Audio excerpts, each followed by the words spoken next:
Okay, let's talk about virtual meetings for a moment because it seems like we're always talking about them. How do we make them better? How do we make people want to show up? Well, the truth of the matter is sometimes the best virtual meeting is the one you don't have.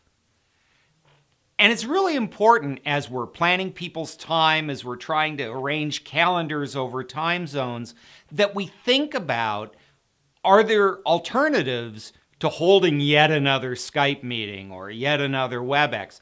And the fact is that there are some alternatives. And you can, if not eliminate some virtual meetings, at least shorten and focus them so that when you do have them, they're more effective.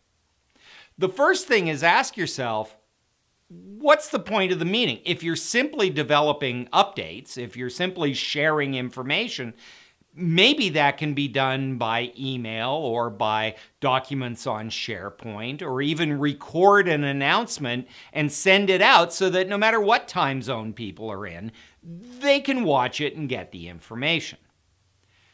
Secondly, is think really hard about what's the desired outcome. If what you really want to do in that meeting is get people discussing and sharing ideas, maybe you can have them submit their ideas or their preliminary thinking in advance so that when the meeting starts, you're not starting from scratch. You actually have ideas that people have had a chance to think about, and the discussion can get deeper faster. Finally, does everybody really need to be on every meeting?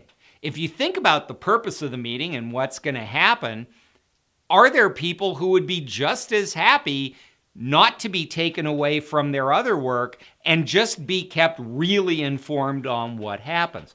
Give some thought to, does everybody need to be there? As you're putting together your invitation list, think about, what is the value of this meeting relative to the work people are doing otherwise? The fact is that if people know they're only going to be invited to meetings where they can contribute, where they need to be part of the proceedings, and where their other work is valued, you'd be surprised how much more willing they are to actually show up.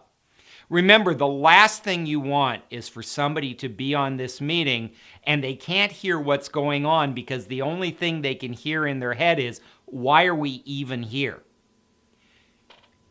Virtual meetings are a critical part of leading teams across distance and time zone. But they're really, really tricky. And they're different enough that we might need a little help. Consider checking out our workshop, Leading Effective Virtual Meetings. It's a really core part of our Remote Leadership Certificate series, and you can find out more on remoteleadershipinstitute.com.